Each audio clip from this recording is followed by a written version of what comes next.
discussion. So first of all, we have Dr. Alvin Wong, assistant professor from the University of Hong Kong.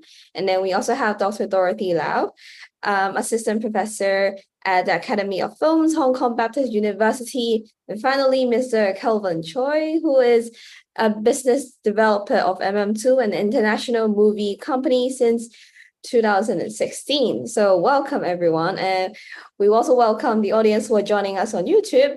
So this is the panel discussion, how it is going to be held today. So first of all, we will have 10 minutes for each speaker to talk about the theme of the role of Hong Kong films in today's society. And then after each speaker has shared his or her views on the topic, we'll have a free flow discussion among ourselves to exchange ideas and see what we can have any opinions about the role of Hong Kong films in today's society. So let's start.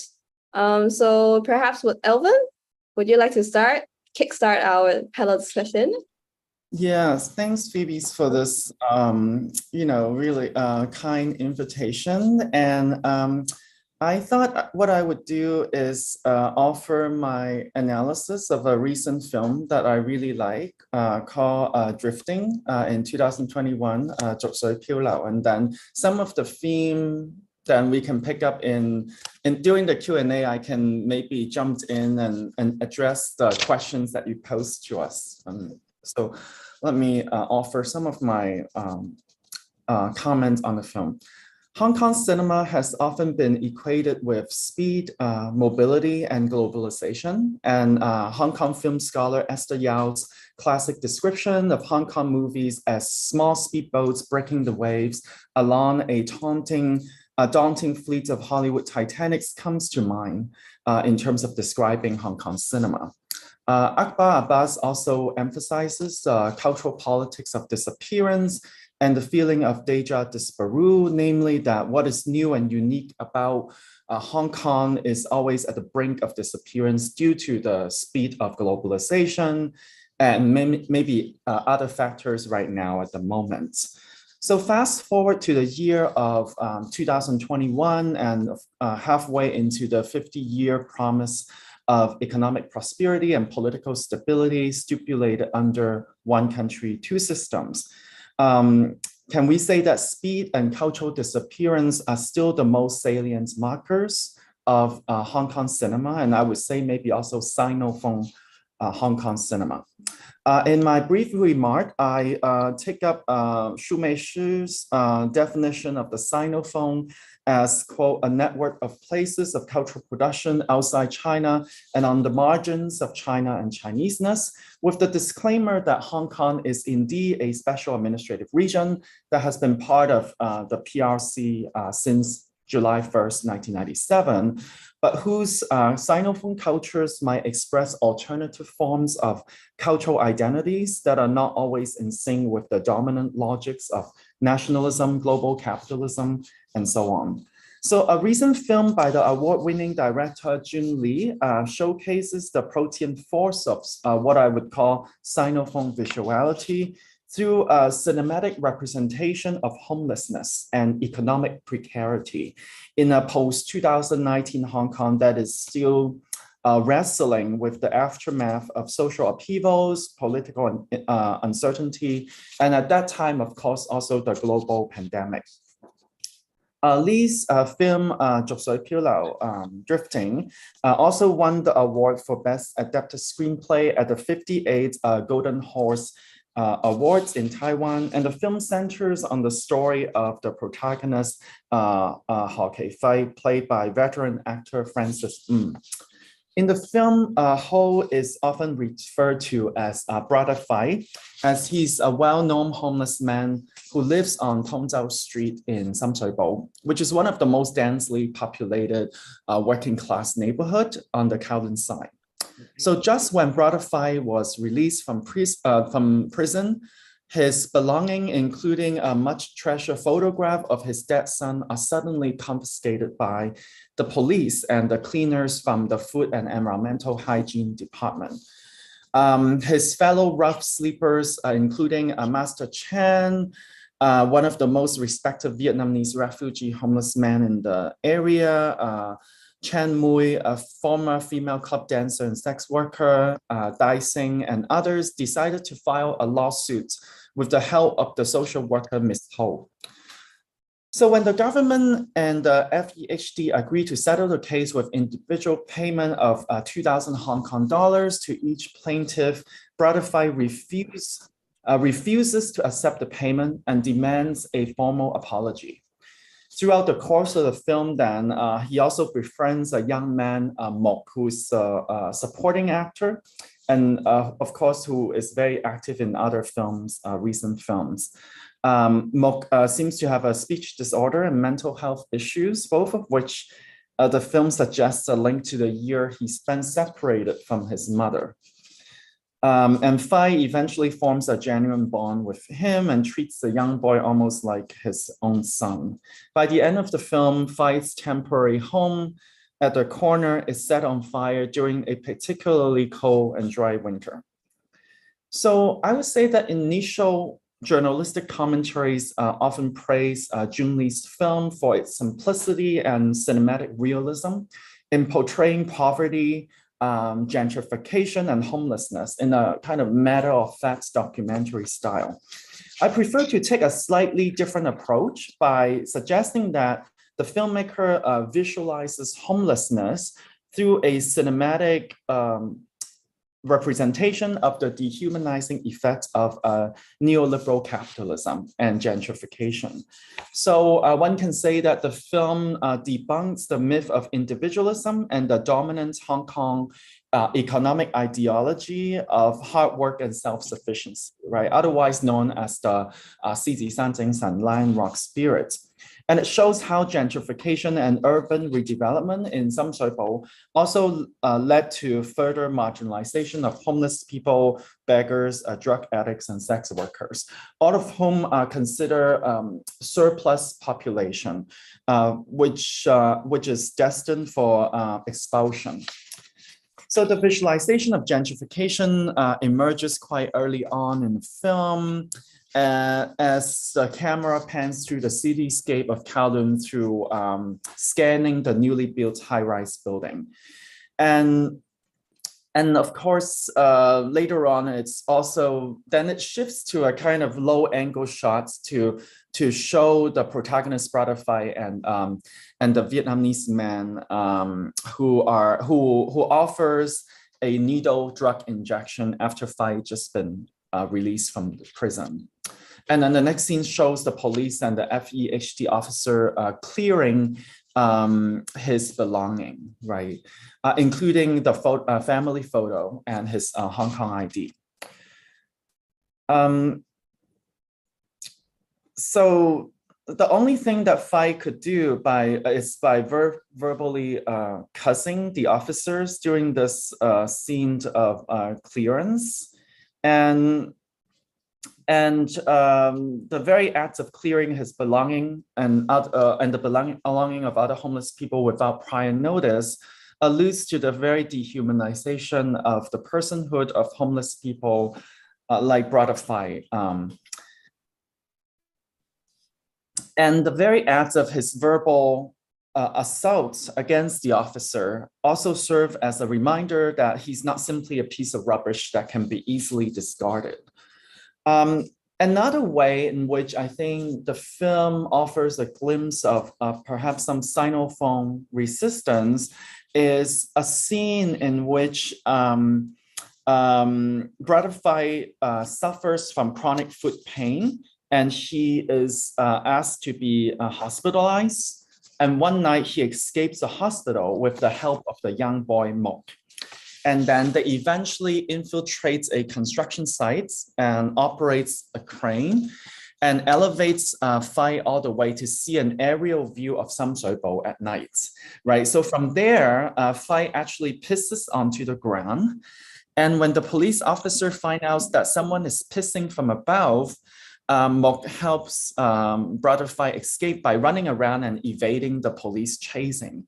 And I would like to think of this scene as visualizing what social theorist Michel de Certeau calls the power of the weak, through tactical intervention by the powerless, who must, quote, seize on the wing the possibilities that offer themselves at any moment. So if real estate hegemony is rooted in a capitalist system that is categorized often by verticality and elevation, Brothers Fight's momentary elevated vision positions him as a perverse urban parasite that suspends the regime of neoliberal dehumanization of homeless people. So I would say that in its various visualizations of homelessness and the brutal processes of neoliberal dehumanization of Hong Kong, Lee's film DPhil Law offers a trenchant cinematic diagnosis of dispossession and also perhaps Sinophone resistance. So I'll end my brief remarks here, but of course we can talk about some recent films concerning the law and all of that, which, yeah, I'll pass over to the next speaker then. Thank you very much, Alvin. So next we have Dorothy to share with us. Okay, thank you.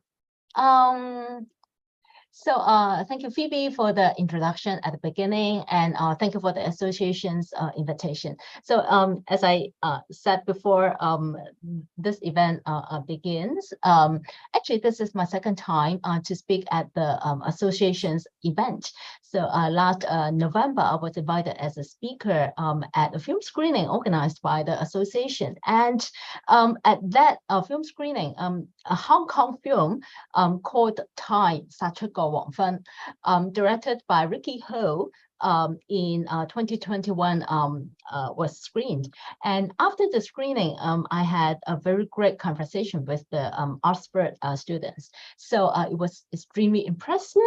And so this time when I was approached by Phoebe, actually I was very happy.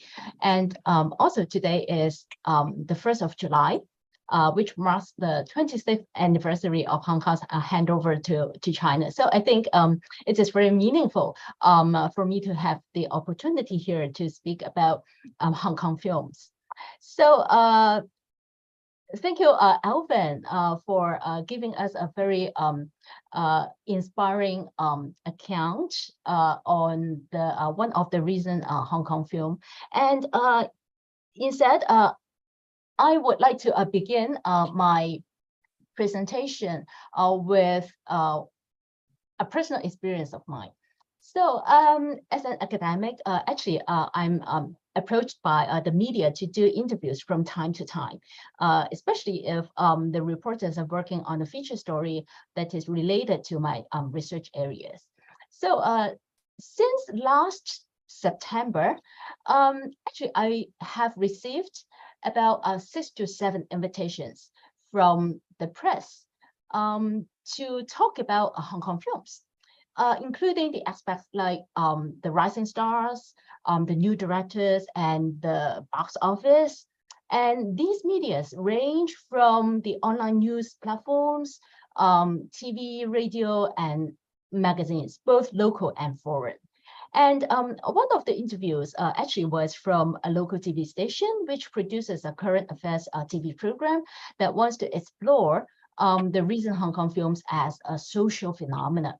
And another one is from a local economics magazine that works on the story about the recent Hong Kong films in terms of the finance and investment to local filmmaking. So then I started to realize that the influence of the recent Hong Kong films was really wide-ranging. And this also makes me think and reflect on how and why these recent Hong Kong films can attract so much media and public attention, generating a kind of a phenomenon that allows us to consider it from various perspectives. So therefore, I really find the topic today highly relevant, the role of film in Hong Kong today. In academia, we have already had works of cinema studies that have asserted that film carries certain social functions, such as shaping norms, values, attitudes, as well as promoting ideologies, etc. spectatorship scholars like Judith Maney have also pointed out that cinema has fashioned and defined the fantasies of generations of spectators. So I think that these are all widely acknowledged views and theories. So today, when we talk about the role of film in Hong Kong, I think we really need to take a look on how is the Hong Kong society look like now. So I think that since 2019, members of Hong Kong populations have been undergoing the uneasy movements of the ongoing social turmoil and COVID pandemic attack. So after 3 to 4 years of hard time, we are trying hard to be back to normal, to struggle in the divided realities, and also trying hard to adjust ourselves into a new social reality. So we can say that we are now live in a new and disorienting space. So depression, mental health crisis, isolation, disorientation in social life, etc. All these things tries to make us have to struggle with the reality. And also we are forced to confront many goodbyes, though both to the people who died of the pandemic and also who moved to other countries. So in Hong Kong, we know that people's lives actually are marked by temporary and spatial displacement. So in such a context, Hong Kong films, like many other popular cultural products, are afforded with much significance in, first, depicting new stories that the audiences can resonate. Second, reviving a sense of collectivity. And third, building connections between Hong Kong people, whether they reside in Hong Kong or have moved to somewhere else. So before going into a little bit more details in these three aspects, I would like to also give a little bit more context to tell the difference between the Hong Kong films today from the Hong Kong films in the 1990s and 1980s and 1990s. So I think that the 1990s and the 1980s and 1990s are usually said as the so-called the golden era of contemporary Hong Kong cinema. So in terms of the number of movies produced, the qualities and the acclaim that the movies attained, and also the talents that this film industry have generated actually have just fascinate not only the local people, but the whole world. So in the book, Between Home and World, a Reader in Hong Kong Cinema, edited by Esther Zhang and Stephen Chu, published in 2004 by Oxford University Press. So some of the Oxford students may be familiar with the press. So in the introduction, Zhang and Chu bring forth the notion of the crisis cinema as a key discursive formation of Hong Kong cinema. The crisis cinema has been widely discussed by scholars and writers such as Akbar Abbas, Tony Williams, Lisa Stokes, and Michael Hoover, as well as Esther Zhang herself, whose works were published in the late 1990s, around the time of the historic handover of Hong Kong to China. And these publications become crucial texts to establish critical parameters of contemporary Hong Kong cinema in film studies and cultural studies. As Zhang and Zhu remark, the crisis cinema is, quote, an indispensable analytical category, unquote, for film scholars who are interested in the intricate relations between history and culture. If a key trope of the crisis cinema is apocalyptic, then I would argue the films today, the Hong Kong films today, can be described as post-apocalyptic, focusing on the lives and psyches of people survived through the catastrophe and trauma in the past few years' hard time. The Hong Kong films today do not present the crisis-ridden narratives often set in the fantastical, that is, end of the century atmosphere, like the films produced in the pre and post handover periods. Instead, Hong Kong films today insinuate the potential to demystify good things brought by global capitalism, the culture of modernity, and technological innovations. The Hong Kong films today tries to register fluid, contingent, and mobile experiences of Hong Kong people in the spaces of transition and moments of doubt. They also recalibrate the discourses about migration, exile, home, diaspora, memory, nostalgia in a specific historical and socio-political junctures. Therefore, the Hong Kong films today tries to provide a new kind of imaginary for us to rethink and contend with our identity or existence and the relationship with the current changing world. And if we say that crisis cinema is characterized by a dialectics of binarism, despair and hope, threat and resolution, death and renewal. Also, a crisis cinema usually shows an effort to reconfigure the city as a positive space where broken social relations can be reconciled or reconstituted, as some scholars like Tony Williams and Leung Ping Kwan have noted. Then we can say that the current array of Hong Kong films do not predominantly show such a tendency. The films today do not necessarily reflect a structure of binary opposites of despair and hope, as well as a threat and resolution, or denote something positive in the end.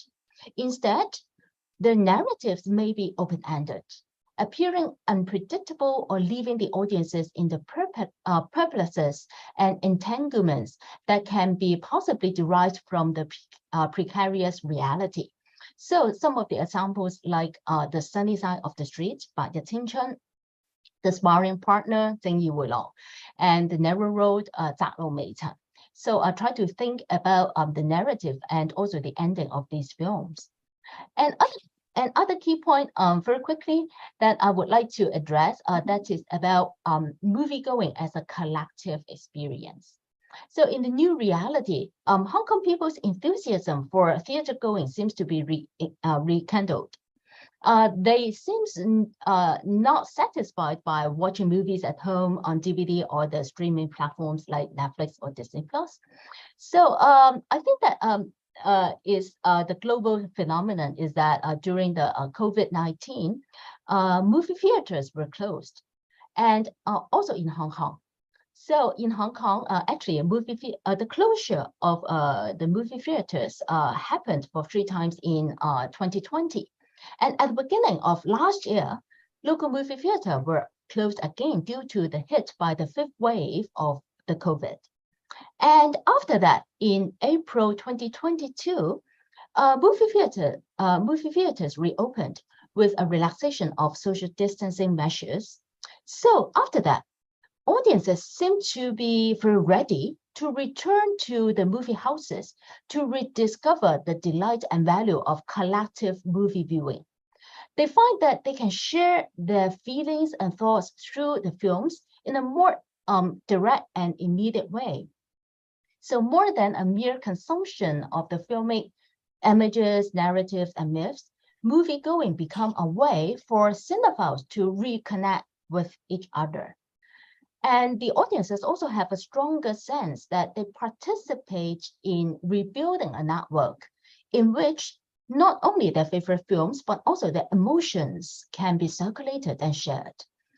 And also the new ethos are moreover driven by a new roster of film talents in the local film industries. As I observe, in general, the audiences welcome new directors and performers on silver screens. The titles like The Sparring Partner, Zeng Yiwu Law, The Sunny Side of the Street, by Yating Chen, A Light Never Goes Out, Deng Fo Lan San, and The Narrow Road, Zha Lou Mei Chen, Lost Love, Lok Sui Lao, 流花, Hong Kong family, 過時過節, all are the directorial debuts of the filmmakers. And these films usually are the low-budget productions, have no big cast. Rather, they show the new faces such as Yang Wei-lun and Mak Pui-dong in The Sparring Partner and Angela Yuen in The Narrow Road. So these viewers are ready to celebrate these new talents' distinctive visions and performances. So rather than anticipating big names and stunning spectacles, audiences look for the films that they can tell the story of which the audiences can echo with, and also they can find some associations with their time and their generations. Well, actually, I do have another point, but I know that I have already used up my time. So maybe I stop here first, and maybe we can all together talk in the open floor session. Thank you. So thank you very much, Dorothy. So actually, I think we have a technical problem here because I just realized that it says time left. There's 5 minutes. I don't know why. Perhaps this is the problem of Zoom. I guess we need to rejoin the meeting so that we can avoid being kicked out of the room after 5 minutes. So would you mind if we just leave the room and then click to join the meeting again? I'm sorry for the technical issue. Is it the same link? Yes. Great. Okay, so I'll see you in a second. Sorry, very sorry for the technical issue.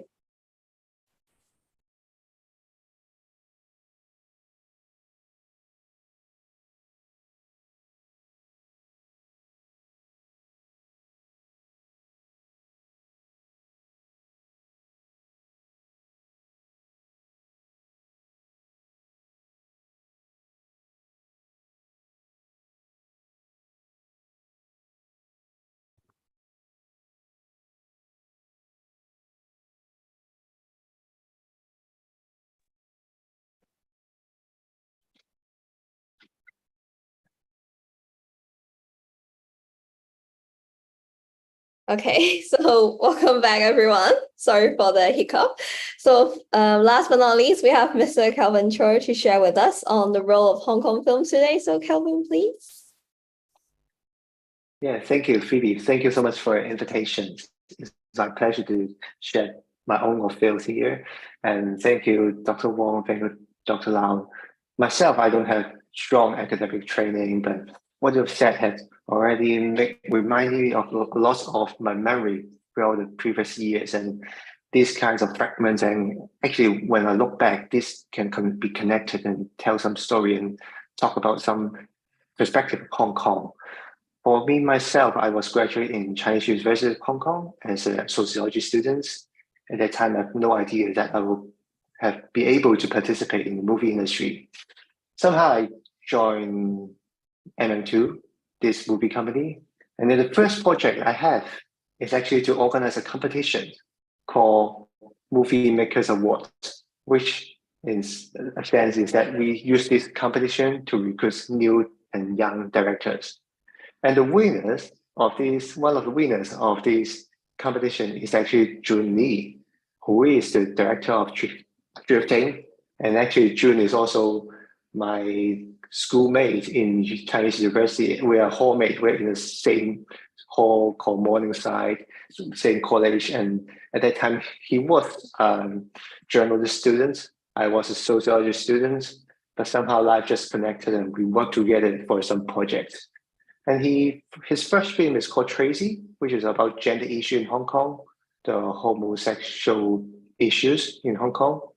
And then he actually wanted to continue that topic in his second movies, but then we strongly reject that, don't allow him to do so, and make him to turn on one of his story, which has been hidden in his mind for a long time, because he was a journalist student and he interviewed a lot of sleepovers during universities, and all these people, all the small stories become in his mind, and then he grabbed them out and become the framework of Driftings.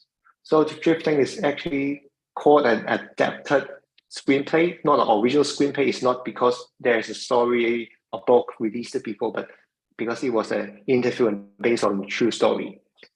But of course, we now cannot find these people anymore because some of them just left.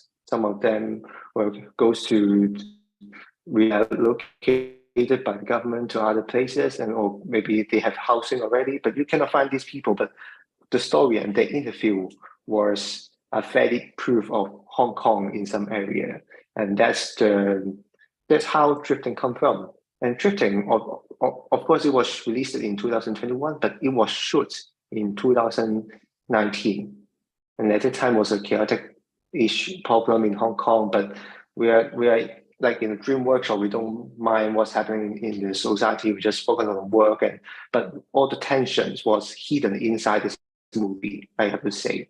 And then I also worked with the narrator because he's also one of our winners called Lam Sum. And then he was our stories about the COVID issues in Hong Kong. And then we talk a lot about immigrations and people moving away. And you can see the main characters, the protagonists, when they're cleaning some houses, people has just gone. And actually the director himself has immigrants to UK with his wife and his sons. So I joined with him the Edinburgh world premiere of The Narrow Road in Edinburgh for Edinburgh Film Festival. And he also shared a lot about what's his view. And of course, as Dr. Lau said, there's no strong ending for Hong Kong recent movie because I think somehow the mind of all the new directors, they don't have a strong reasons or strong comments on what's happening and what should we do. It's more like an open-end questions. It's like we have to participate in the game and then we don't know how will it go out. But anyway, we just focus on what we can done and then move on and do our own jobs. And I think Hong Kong is in a very crucial moment because as Dr. Lau said, during the 90s, during the 80s, it was our golden era when we have lots of ideas, have lots of films. And right now, all the directors, they don't have so much opportunity as before. For example, before those directors, they can shoot for 3 movies, 4 movies, try an era until they have a masterpiece come out. Just like even like Wong Kar-wai, his first film might not be so famous, and he has been a scriptwriter for lots of, you can say, commercial movies instead of his artistic achievements. But Hong Kong directors, they don't have such opportunities. They are more like one or nothing. They have to work on his first feature films, and it would be very lucky if they can have their second feature films. So they would like to tell what they would like to tell everything in the first movies, but of course, it's such a pity they cannot have a second attempt. The June is an exceptional cases. He has first film as Tracy, second film Drifting. He's preparing the future films, but not every director has such opportunities. But I think the role of Hong Kong is still in the content side. I work in a Singapore company. I can say that all the international platforms, as you may know, that the resources has transformed from the movie industry to OTT platform, to Netflix, HBO, all the OTT TV series. And if you know the business, the APAC headquarter of Netflix is in Singapore. The APAC headquarter of HBO is in Singapore. The APAC headquarter of Disney is in Disney Plus in Singapore as well. All my colleagues who joined as same years as me, they already changed to different international company. For those who are Singaporean, but in Hong Kong, we all focus more on the production side. But we have one advantage because Hong Kong has a lot of stories. Hong Kong, the mind of the people are more creative. We are more criticizing towards social issue. We have more critical thinking comparative to other Asian countries. And then, so we have lots more talents in creative sides compared to Singapore. So maybe they will focus more on distribution side, and Hong Kong we have more attention so that Hong Kong can keep on going as we have more creative, more resources on production, and we can create more stories. And the market right now is changing as well. I can see that a slightly more attention for Hong Kong movie in overseas, in UK, in Australia, in Canada. We can distribute our films easier than before. There will be cinema showing our films, and we can earn a little bit profits there as well. So one of the reason of course, Dr. I have always stated lots of immigration outside and Hong Kong in abroad. Of course, they would like to watch Hong Kong movie. They are hungry for Hong Kong movie, hungry for Hong Kong content. They want to listen to Cantonese to the artists they know and who tell some Hong Kong story they can echo with. This is one of the things. And of course, this also brings another challenge to Hong Kong directors, whether they can produce some content that is not only for Hong Kong region, but for international as well. If you look at the Korean, look at Parasite, or maybe if you look at Japan, some of the great movie like Shoplifters or this movie, they are talking about some local issues, but the content and the relationship depicted between the families are so easy to be understood by people without their local ideas. Even if I'm not a Korean, when I watch the Korean films, I can understand the story is entertaining, and also it shows some of their own social issue. Even for Squid Game, of course, it's very commercial movies, but hidden in it also depicts some social issue problem, the resources problem, and the poverty problem as well. And I believe there's also a crucial issue in Korea as well. But in Hong Kong, our film, comparatively to those movies, we still have a lot to equip ourselves. We still have to improve a lot in order to make our content more internationally well recognized. And I think that's the role of Hong Kong and what we can do. And I can see past few years we have quite a good, well recognized work for the past few years, but we have to keep on it and we have to transform it and make it into another level, not just Hong Kong local issue levels, but also make it into internationally commercially recognized movies. And that would be the next step. And if we can do that, I believe that Hong Kong may have another very good period. But if we cannot do that, then we will just focus on our own productions and just focus on our local communities. And that's, of course, there's no good or absolute good or bad for movie, because movie is also an art piece and also a commercial product. So there's no good or bad. But I think the better way for Hong Kong movies, Hong Kong directors to go is to go international, to transform our movies into more well-recognized pieces. Yeah, that's my sharing and my summary. Thank you. Thank you, Kelvin. So thank you for all our three speakers on their sharing. So now we come to the free flow discussion. So if I may, I would like to throw a question for everyone to discuss, or we can just discuss anything that you would like to follow up in the sharing just now.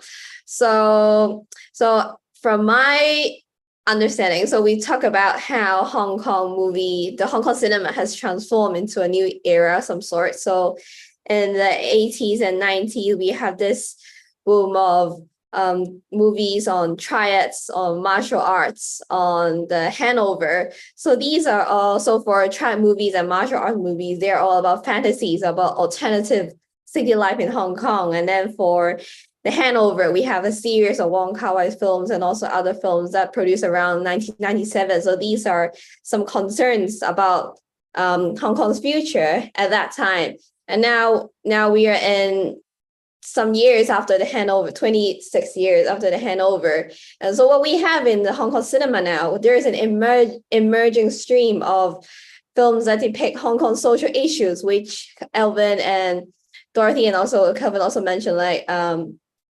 Drifting, and also other films, another film on homeless people, Mak Lo Yan, and also films on foreign domestic helpers like Lun Lok Yang. We have these series of new films about problems, about more local issues in Hong Kong. But then I have a question is, do you think that these movies actually represent the mainstream of Hong Kong cinema, or are they still in the minority? And these films usually caught attention because they capture very critical social issues. But then it seems to be just a hype. So when the movie was being released, everyone went to watch it in the cinema. But what's after the release? Are there any follow-up? Or is it just a way for directors to cop social or media attention? What is the role of films in really doing something, pushing some legislative action in the society? Or are they just a way of, I don't know, for catching attention, for creating a sort of hype, but not really lasting impact in the Hong Kong society? So this also has to do with the question as to representation. So to what extent is drifting really representing what happened at that time? Or is there any dramatic effect that is put into the movie just because they want to attract audience to reflect something that is not what had happened at that time? So what's the view of our speakers? So feel free. Maybe I can just offer something quickly. I really appreciate both Kevin and Dr. Dorothy Lau's comments on the shift. As Phoebe's, you just mentioned, there's a shift in terms of maybe more allegorical, maybe this kind of obsession with expiration dates, time, and space, and disappearance in the films of Wong Kar-wai and Stanley Kwan and Choi Hak and others. And then entering into this new moment, maybe it's a sense of documentary realism, maybe it's about seemingly minor issues, but actually that are very socially and politically important, issues of homelessness and so on. In terms of how film can dramatize certain effects that might not, again, as I think as my reading of Drifting demonstrates, the directors does have a lot of creative freedom to reinterpret the social issue. And I think inclusion of the fire scene, inclusion of issues of mental illness, inclusion of, also I think there is, the film itself is also open to a reading of queer desire, because there is an implication that there are two female homeless characters in the film that take care of one another, and later on they got the chance to move to public housing. So there is a kind of queer undertone, and I do think that it is connected to Jun Lee's previous work. He has made some short films, but particularly to Tracy. And even when we talk about another area that I'm very interested in, which is gender and sexuality, and there we see a diversification of films. In the I guess around 1997, we do have films such as Happy Together, and another more kind of art house film by Yuan Fan called Bi Xiao Nan, Mei Xiu Lin, Xilin, right? So those are very much queer desire situated. One is a more transnational film, I guess, by Wong Kar-wai, about Hong Kong and Argentina, but Yuan Fan's film, a lot of the shooting took place in Central, very close to where he lives. But in terms of now, I think as Dorothy mentioned earlier, there is a turn to ambiguity, non-resolution, and beyond the binary. So even for films such as Suk Suk by Ray Yun, it does travel, whether Hong Kong cinema makes an impact, I think it does travel elsewhere to the US. It's not called Suk Suk, it's called Twilight's Kiss. And of course, with queer films, and it's not just about Hong Kong cinema. We know that, for example, films like Moonlight has been use for campus screening. And I anticipate films such as Sok Sok, which has a strong sociological impulse. Some certain scene and certain characters are actually selected based on my colleague Travis Kahn's oral history project on aging gay men. So that's another intersection that I think is really interesting that is happening. And we see the same thing with transgender cinema as well. There's an emergence of, or maybe emergence comfort in exploring issues around transgender and transition. Versus Tracy, I've recently written a book chapter about Tracy, but also on another film on transgender called A Woman is a Woman by Macy Chun. And in that film, it's really about non-resolution. Right? The end is a double gender transition narrative, whereas Tracy, it seems to sort of ends very on a happy note, I think, and resolve some of the issues of transition. I think A Woman is a Woman might be another interesting film to juxtapose with. So I'll probably end my brief remark here, and I'm interested to hear what others have to say. So Dorothy or Kelvin, do you have anything to add? Well, actually, actually, I'm not quite sure how so-called the mainstream that the recent kind of Hong Kong movies can be. Well, it's really hard to tell, but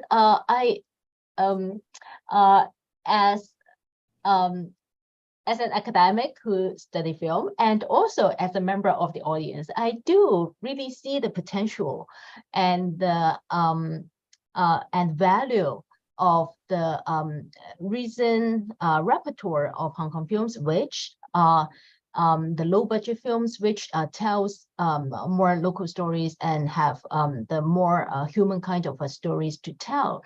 Well, just because of I have to prepare this presentation, I have searched online about the box office. Okay, so if we try to take a look on the box office last year and also this year, we can definitely see the very remarkable performance of the Hong Kong movies. Okay, so for example, last year, actually, for the annual box office record, the top 3 actually are the Hollywood titles, and the 4th actually is Table for 6, Fan Hei Gong Sim, and the 10th we have Mama's Affairs, and the 11th, that is the Sparring Partner. And for this year, of course, everybody is talking about A Guilty Conscience, right? Which actually have been the highest grossing local movies in recent years. And also we have also some other movies which may not be the box office hit, but it did attract a lot of media and audience attention. For example, in this year, the Hong Kong Film Awards, we can see the movies of Table for 6 and The Sparring Partner actually have gained the most number of nominations. So I do think that actually the taste of Hong Kong audience really may have changed, that we really want to support the local productions, which may not be like what are the most popular movies in the past, which are the high budget films, the genre films, which means highly commercial and highly formulaic.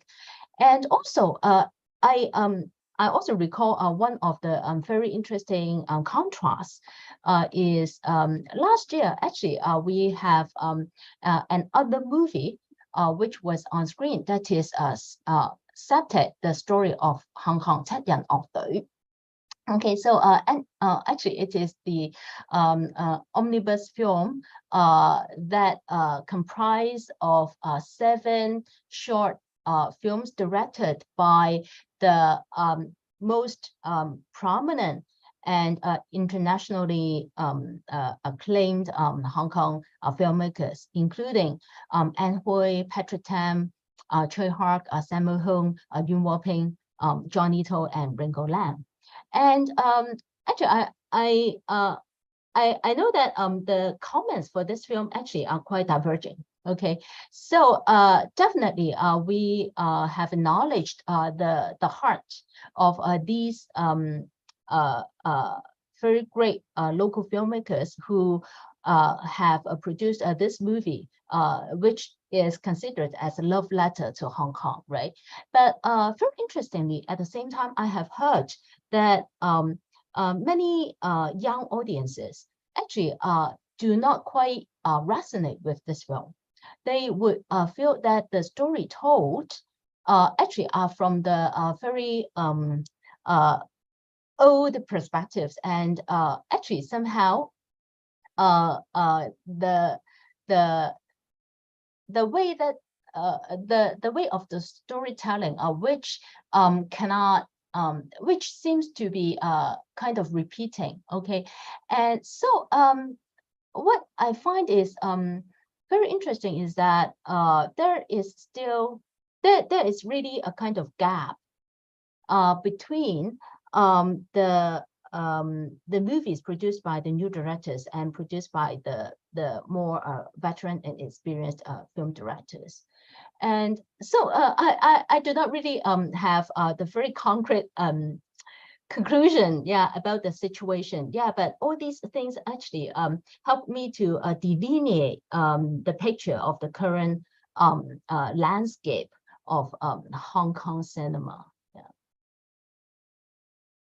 Thank you, Dorothy. Well, speaking as a young audience myself, I also personally prefer films that really depict some bit of realistic issues of the Hong Kong society. So I know there is another the mainstream movies that people are really hype about. The one by Aaron and by Guo Fusing is the I think there's a Kong and Jinga, whatever what the name of that movie is. But and then there's also a kind of popularity with that kind of very fantastical type of movie about Hong Kong. So but personally, I prefer films that kind of reveal social issues of the Hong Kong society, because I think they also represent a minority or alternative voice about the city life. Like in drifting, we know about homeless people.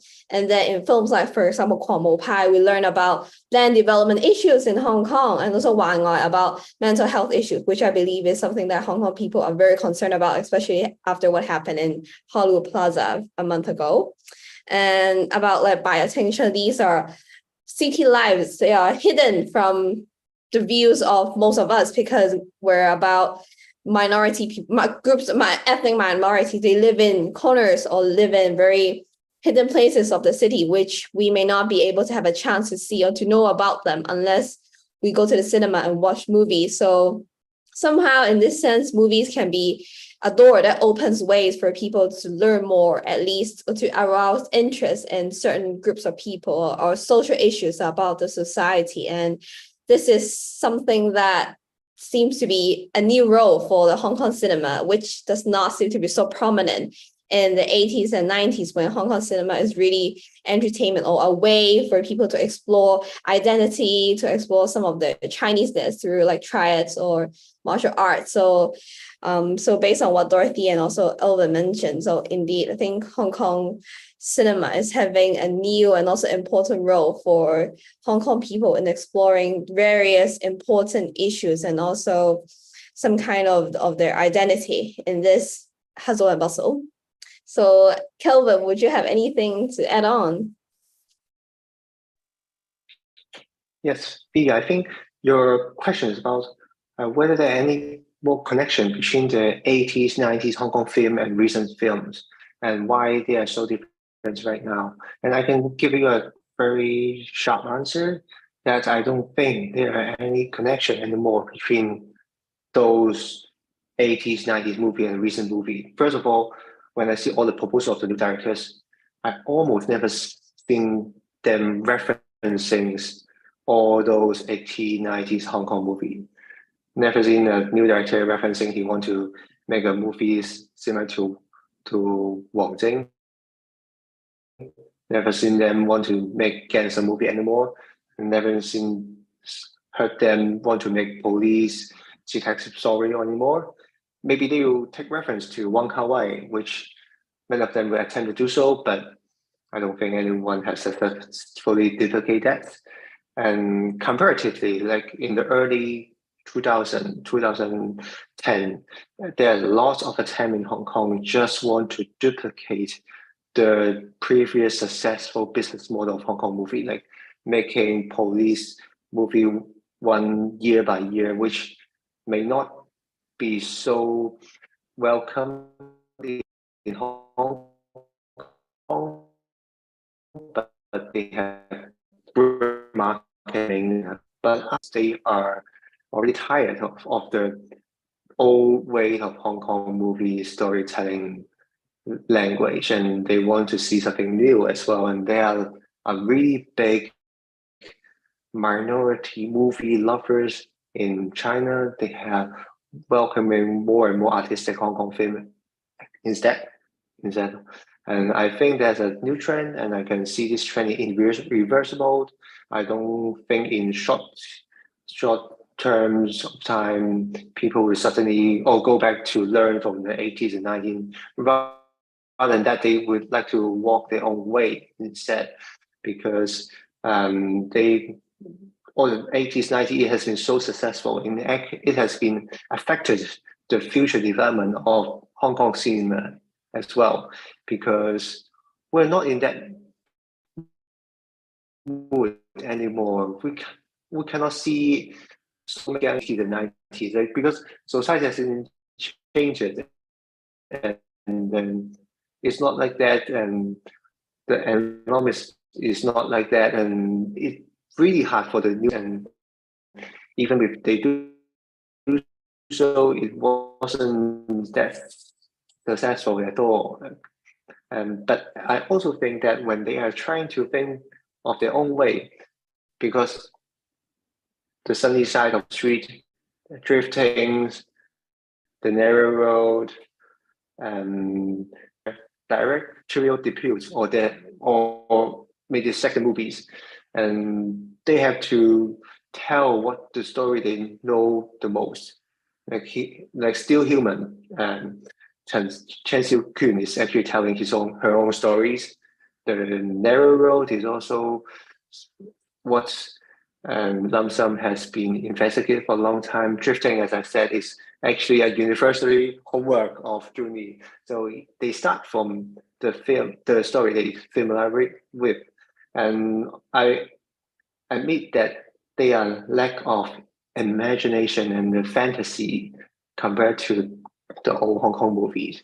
And I really hope that they can do more on that, and more fantasy film, many more different genre films instead of just social issue. But I think they need more time to do so, and I'm actually foresee there will be more different genre coming out, because I think this group of directors, and they are now calling themselves as the four-letter director, 四字電影, because all their films are four Chinese characters. I think they have communication themselves. They want to try something new, and the sparring partners.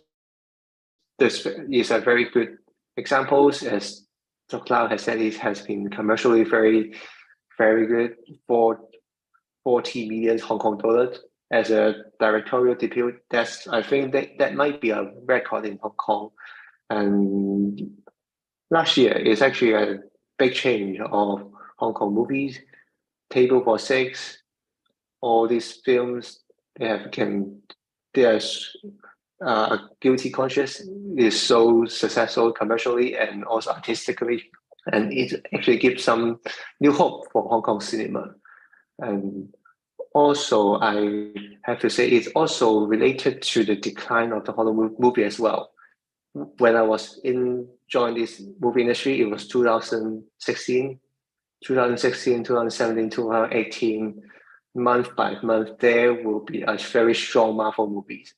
Today, Captain America came. Then tomorrow, Iron Man 3 come again. And then a few months later, the Avenger came. And then it's so scary for Hong Kong movie makers because they dominate, they conquer all the movie market. But right now, I think Hollywood moved a lot of their resources to TV series, to OTT platform instead of movie theaters. Other than Avatar or other than the Mission Impossible or John Wick, there are not so much commercial films at that time, and so that's give a space for Hong Kong work to come out. And this is actually not only in Hong Kong. In Malaysia, there are some local films suddenly pop up and conquer the box office instead of Hollywood movie as well.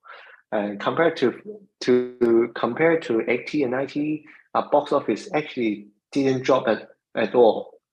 We have very good box office up, but just people try to watch.